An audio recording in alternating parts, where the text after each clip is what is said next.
Hi. Hello. All right. So today is the last episode of season 1. Yay. We Woo! did it. What an amazing journey it's been. I've really loved learning all this stuff with you. It's been so Me cool. too. Really Yeah, enlightening. it is. It's amazing. And this is my last week of videos before I have a bit of a break for the holidays. And I was saying to my study group this morning, I feel like I'm waiting for the school bell to go. Like it's like so at the end of our 2-hour study group, I played the sound of an old school bell and they all just started laughing. So we were like, school's out, yay. But Perfect. yeah, it's just, I'm feeling a bit of that holiday spirit coming in. I I can want to see put, that. I know, can you tell? I want to I put in got in my the spirit Christmas too. tree. Yeah, you look so cute. That's perfect. Just perfect, perfect, perfect. Okay, so today we are talking about the lost city of Atlantis. I'm So, so excited. quite a topic. How do you feel about this topic? I feel like energetically it makes a lot of sense to me. And Yeah, it's not like there isn't a precedent for a great loss of knowledge yeah, in our recent past. yeah, So like it makes absolute sense to me that there would be something like there's so much knowledge that I know is out there that we just don't have. exactly, exactly. So yeah, it's pretty exciting just thinking about everything that Atlantis stands for. Um, just there's so much we don't know, and I just love Mm, the idea of there being this entire race of highly, highly educated people. I don't like the idea that they just fell into the sea. Like that kind of makes me a bit sad. Um, but it just also it's possible, that it can actually happen because the areas that it's been kind of toted to have been, it's mhm, possible that that could happen, especially if they're like on the edge of large land masses somewhere with a lot of sea sand shifting plates and stuff. mm. It's possible, but it kind of also makes you a bit sad that an entire civilization could just one day wind up in the ocean. It's sad. It is sad. It seems it seems odd to me that nobody would have survived. Mm, That's what seems a mm, bit off to me. I feel like there would have been like either it was a genocide or it was mm, like somebody survived and just mm. nobody knew. Yeah. Well, I mean, from what we have to look at here, so I'll just show you again. So I had this up. Um, so Plato wrote about it in sort of C428 to C348, and he was writing about this event that happened 9,000 years earlier. Mm-hmm. And it says here that I'm just going to highlight it quickly. The source Mm. of Plato's information was an Athenian scholar called Solon, who in turn had learned of Atlantis from long lost priests and archives while visiting Egypt in 600 BC. So, because there wasn't a formal record keeping, system, and because it was sort of word of mouth and maybe the odd written scroll here and there, it's amazing that we know about it at all. That through those years, 9,000 years without any formal written archive system or even online digital archive system, that story didn't get lost. Yeah, it's really interesting, isn't it? Well, Mm, because I think there's also like over so much time. It's like the lines between myth and reality, myth and mm, history kind of blurs. yeah. So I So I mean, it's wonder what is myth and possible what is history. maybe it was just a town that built their world on a sandbank, similar to Venice, which is constantly sinking, Mm, and just over time it went into the ocean. Maybe it wasn't a catastrophic event, but a very slow event, in which case the Atlanteans did move on and breed with others and live in other places. Um, I know that there are some New Age people that, and please forgive me if I'm using that term wrong, guys. It's the yeah. one that I feel fits. New Age people do believe that certain modern children and adults are Atlantean descendants, and that they have special abilities and powers, which is pretty cool if that is the case. Yeah, Yeah. And you could say, oh, please, poo poo, that was like 9,000 plus years ago.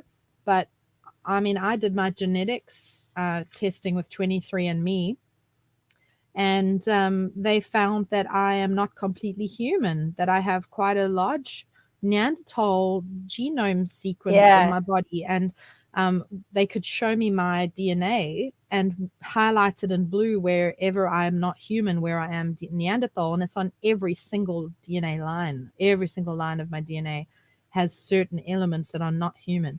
But that is like a long, long time ago, way yeah. further than Atlantis. So it's still possible that there is genetic hand me down from Atlanteans if they did exist and were special in any way. Absolutely. Do you have any idea what would be any markers for that, like physical or So something like that?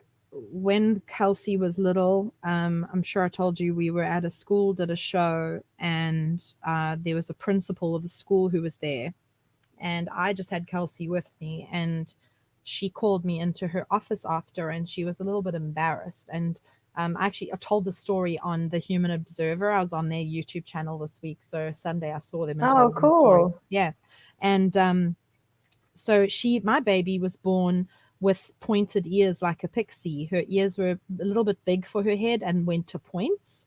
So Cool. she's always been called Pixie Punk and always looked like a little fairy. And her eyes look like opal stones, so they look Oh. iridescent. Yeah, they're kind of freaky. So as a baby, she just was this little bald thing with pointy ears and these opalescent eyes, and very, very alert and connected and aware of everything going on around her.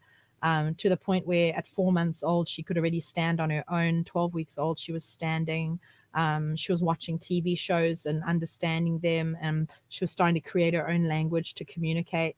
And within 8 months of birth, she was talking English. So she's just a really phenomenal young person. And Wow. I had just been holding this baby backstage, and then the principal called me into her office, and I was like, okay, cool. That's nice. I normally go have tea with the principal afterwards anyway. And she just said, look, I don't want to make you freaked out, and I've never done this before, but I just want to let you know your child is very different. She's a star child. And I said, thank you. That's very kind of you. I didn't know Starviking or anything there. And she said, yes, I believe that your baby has got Atlantean heritage. And she was so embarrassed the whole time she was talking. And she said, come have a look. And she showed me this book, and she just said, watch this child. She's going to be a lot of hard work. She's going to be more complex than other children, and she'll need a lot of wisdom to raise her up. But if it's done properly, she will walk in a whole lot of these like amazing gifts, like healing gifts and all sorts of really impressive stuff. Wow. And throughout her life, there have been moments where I'm just speechless because of the stuff that comes out of her mouth, or her ability to do something like healing stuff. It's just, whether or not she ever runs with it or not, I don't know. It has been a challenge to raise such a different personality. Hmm. I would never want to change that. But Yeah. it's interesting that someone felt so strongly after just seeing her as a baby to call me in and tell me that. So, That's incredible. yeah. Especially like it was kind of back before you were really openly Oh, yeah, I like was like a full on spiritual and Christian stuff. then. And yeah, yeah. So I Yeah, was like just that's like, pretty brave. hmm. So I don't know. I don't know. I mean, I've heard that there was a lot of magic. I've heard that there was a lot of creativity, profound creativity in those people, and that they weren't completely human, that they connected to the white bearded people who would arrive at other cultures throughout that time, that are spoken about, the elongated crystal skulls and all of that Yeah. stuff. That's all linked to these tall, fair people with long white beards who appeared on according to a lot of the cultures, they appeared in like hovercraft, and arrived and Oh. then taught the people different stuff and then left. There's some supposition that those were the Atlanteans, that they had advanced technology, Yeah, I've heard with that. laser precision stuff, cutting equipment, vehicles, and things like that, and medicine. But we don't know. It's all just hearsay and supposition at this point. Yeah. So let's just read this through together. All right, so Atlantis, and just once again, thanks to our friends at paranormality.com. This is the ABC of the paranormal, and Erin and I are just making our way through that and learning as much as we can about everything in the paranormal on the ABC line. So today is Atlantis. So I'm just going to read that now. According to Plato, Atlantis was believed to be a vast island continent situated to the west of the Pillars of Hercules, which is in the Straits of Gibraltar. In Plato's books Timaeus and Critias, he wrote of a highly advanced civilization similar to that of Atlant, which inhabited Atlantis. Unfortunately, within a single day and due to very violent storms and earthquakes, both the island continent of Atlantis and its highly advanced inhabitants were destroyed over 9,000 years earlier. It is believed that the whole continent simply sank to the bottom of the sea. The source of Plato's information was an Athenian scholar called Solon, who in turn had learned of Atlantis from long-lost priests and archives while visiting Egypt around 600 BC. To this day, no one is really sure about the exact geographical location of Atlantis. Although over the years many theories have been put forward regarding this, the research continues. So very interesting. I mean, like I was saying to you, there's a lot of people that have different ideas about where it is. So this is the Straits of Gibraltar is right here. And just to there's the Rock of Gibraltar, which we hear about in different stories and songs. Obviously, this is there's a bit of a shelf there, but I'm sure if it was there would be evidence, discoverable evidence of that. So I'm going to zoom out so you can see where that is in relation to the rest of the world. So it's over there. There are people who say that it's in North Africa as well. I know there's a huge documentary just about that. Quite an amazing documentary. And I invite everybody who is interested in this kind of thing, go on YouTube, have a look. There's so many interesting docos and stuff about Atlantis. You can literally get lost in it for a day. So we're going to watch a little short film about it quickly. It's only just over 3 minutes long. So let's have a look at that together. And then we'll chat a bit more. Tales about the lost city of Atlantis are as ancient as any story.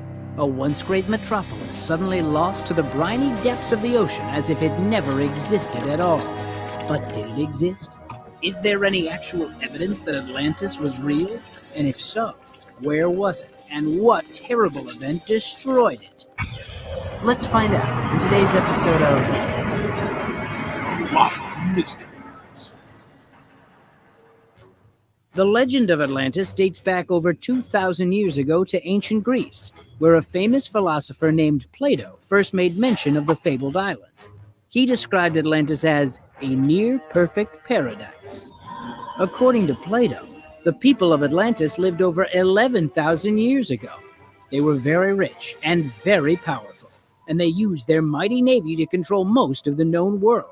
But as the story goes, being very rich and powerful wasn't enough for the greedy people of Atlantis. They decided to attack the ancient Greek city of Athens. Big mistake. The Greeks managed to beat back the attack, and Atlantis was punished harshly by the gods for their greed.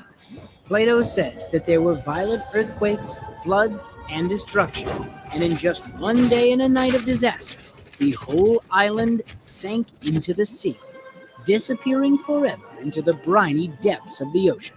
It's a tragic tale, to be sure, but is there any chance that it's true? Did an entire ancient city really sink into the ocean? And if so, where did it go? There are tons of theories about Atlantis, but a few possible explanations tend to rise to the top. The most basic possibility is that Atlantis really did sink into the Atlantic Ocean. This idea was put forth in an 1882 book that argued Atlantis sank beneath the waves in the exact spot that Plato said it did, just outside the Pillars of Hercules, the two rocks that mark the entrance to the Mediterranean Sea. Another out there theory states that Atlantis is just an ancient and much less icy Antarctica. According to the theory, Earth's crust shifted suddenly 12,000 years ago, pushing Antarctica from its ancient spot in the middle of the ocean all the way down to where it is today. The newly frigid temperatures doomed Atlantis, which was buried under mountains of Antarctic ice. But modern science proves that the chances are slim to none that a giant island like Atlantis could sink under the surf or move that much that quickly. So those theories are out. The final theory is also by far the most popular. Most experts agree that Atlantis never existed at all. Instead, Plato made the story up as a way to teach people about what could happen to great civilizations that became too greedy. There are no known records of Atlantis existing outside of Plato's teaching, and no other ancient Greek writers mention anything about it. Wow. On top of that, despite all the modern advancements in technology, no trace of Atlantis have ever been found on the ocean floor. All these clues together have led most experts to conclude that Atlantis likely never existed. And now you know a little bit more about the lost island of Atlantis. Wow. Comment below what mystery you'd like us to solve. And remember to subscribe for more episodes Pause this thing. Yeah, that's interesting. That is interesting. Yeah. It's funny when he said that Plato said, "Oh, they got greedy and they tried to attack Athens and the gods punished them." I was like, that is some propaganda if I ever heard it. And I'm like, boom, boom, boom, the gods. Yeah, the gods. It's just stress, man. I'm like in school going, I don't want to share my chips. Boom, boom, boom, the gods. Oh, I'll share everything. I'm scared. Don't kill me. I swear. Yeah, I was just trying to think, like, I used to sit in on my friends' ancient history classes. Yeah. And I know that Herodotus was known quite widely to be telling porkies all the time. But yeah, Plato was pretty generally respected. Yeah. As So far he as must like, have heard it somewhere. yeah, I mean, I could be wrong. If anybody knows more, and I'm sure that there's plenty of people who do. Yeah. But yeah, as far as I remember, Plato was pretty like above board. Yeah, I think so as well. So I've got another little short video for us. It's 3.5 minutes. Let's have a look at this. It says Lost City of Atlantis found in the North Sea? Question mark. Ooh, bum bum bum.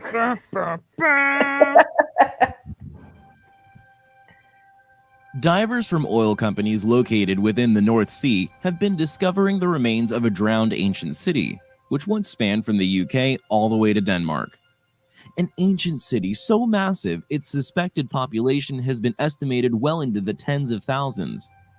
A team of climatologists, archaeologists, and geophysicists have now successfully mapped the area, which has revealed just how vast and expansive this once lost land once was. Wow. Many specialists are now claiming this was once the real heartland of Europe. This enormous civilization is now believed to have dated back to some 8,000 years ago, and that the landmass was submerged over a period of several thousand years, a submersion which began some 20,000 years prior. Dr. Richard Bates of the Department of Earth Sciences at St. Andrews, who organized the Drowned Landscapes exhibit covering the finds within the UK, says the data reveals the human story behind Doggerland, a now submerged city of the North Sea that was once larger than many modern European countries. Wow. Could these discoveries reveal Doggerland as the real lost city of Atlantis? Several hypotheses have placed the sunken island of Atlantis within modern northern Europe. Most noted among such researchers is Olaus Rudbeck, who suspected that Doggerland, as well as a Viking Bergen island, which is thought to have been flooded by a mega tsunami following the Storegga slide in 6100 BC, is the real location of Atlantis, a proposition he put forward all the way back in the 1600s. Some have proposed the Celtic Shelf as a possible location, and that there are certainly links to Ireland. Many places have been put forward for the possible location of the sunken city throughout the years, yet none have revealed ruins worthy of such claims, many of these areas being too small to have housed such an enormous city. Doggerland, however, fits the bill. Not only could it turn out to be the largest ancient civilization found on Earth, but it also rests in a possible location based on historical research for the city of Atlantis. It was submerged at one point in its history, and it is revealing astonishing ruins of a once great and presently unknown civilization. Dr. Bates, a geophysicist, said Doggerland was the real heartland of Europe until sea levels rose to give us the UK coastline of today. We've speculated for years on the lost land's existence, from bones dredged by fishermen all over the North Sea, but it's only since working with oil companies in the last few years that we've been able to recreate what this lost land looked like. When the data was first being processed, I thought it unlikely to give us any useful information. However, as more area was covered, it revealed a vast and complex landscape. We have now been able to model its flora and fauna, build up a picture of the ancient people that lived there, and begin to understand some of the dramatic events that subsequently changed the land, including the sea rising and a devastating tsunami. The research project is a collaboration between St. Andrews and the universities of Aberdeen, Birmingham, Dundee, and Wales Trinity St. David. Wow. I will keep you posted on their future discoveries. Thanks for watching, guys, and until next time, take care. Wow. That is so cool. That is very cool. So I'm going to put the link to that in the comments now, guys. Those of you who are watching. Okay, so there's that one now. And then there is a full-length documentary which should be interesting. Okay, I'm hoping this lets me post. Hopefully it's coming up and you can see it. And my phone is letting me know that it's the end of my school term. Yes, holidays. Yeah, so what do you think about all that? That looks amazing. Yeah. Like, really cool. The first video, I was like, yeah, probably doesn't exist. And then I saw the second video and I was like, yes, I'm convinced. Because you suddenly go, oh, wow. Well, I mean, you know, if that's hidden, what else is hidden, you know? Yes. Well, I mean, like, the bottom of the sea is like the last frontier, isn't it? We don't know. Yeah. I mean, some of those crevasses go so deep. And divers have died trying to get to the bottom of them. Yeah. Well, I mean, we were just talking the other day just about like the Mariana Trench and that it's, you know, it's so very deep. Like, how do we even know what is down there? You know, like really and truly. And if that, you know, they say, you know, we've only seen a very small percentage of what the ocean has to offer. Yes. There's so much we don't know. We're so little. Like, it takes ages for us to even try and find a crashed airplane. It's impossible. Yeah, we never found Amelia Earhart. Huge. The world is huge. Yeah. So that's yeah. Well, what was I going to say? Oh shoot, I've lost it now. But I was just thinking, what a cool job that would be, to be going down and looking at that city every day. And like it's like being a detective, like a historical detective. Putting together all the pieces and making the story. So yeah. But it does kind of, it feeds into the story at the very least. You know, it backs up at least partially what the story is saying about Atlantis. Yeah. So I mean, I'm probably going to watch that the long documentary myself and just kind of catch up on it, because it's something interesting, and I just have that little bit of invested interest because of what happened with Kelsey as a little kid. It's just, I mean, it's fun anyway. It's just a fun story. Cool. Yeah, it's just a fun bit. So, but listen now, this is our last episode of the first season. I can't freaking believe that we have done an entire season. I'm so excited. We have succeeded. We've made it. It has been so good. We're finally there. We get to put S02 the next bit. So I can't wait to get to Z. Like, imagine by the time we do the final word, we're gonna be so fucking knowledgeable. Anyone can be like, what do you think? Will be like, hey, I did a show about this. Like, I know. And then we can eventually put all of our shows onto DVD. And then we'll be billionaires. Everyone will buy it. Mhm. That's the goal. That's I the end tell you, goal. I tell you, I tell you. Hopefully by then we'll be monetized in some way, shape, or form. I tell you. But anyway, I hope that you guys have a wonderful Christmas and we'll be back Yes. in the new year. I'll be in touch for a start date. And the rest of you guys, if you're watching or you have watched, if you're watching this after it's finished the live, have a wonderful, wonderful end of year. Keep your eyes open. Just be aware of the paranormal around you and be open to it, because there are so many amazing connections and weird occurrences that happen around you all the time. You just have to notice them. So have a lovely, lovely Christmas and New Year. Those of you who are far from family, like me, those of you who are far from your loved ones, and Christmas might be a bit of a sad time for you, just remember you are loved and you are supported. If you do need to talk to anybody, just make sure you're taking care of your mental health, okay? Just reach out, talk to someone. There will always be people who would love to have you over for dinner. There's places you can go. You don't have to be alone at Christmas and New Year's, okay? Just reach out. Absolutely. All right, guys, take care. Happy and we'll see you- holidays. Yeah.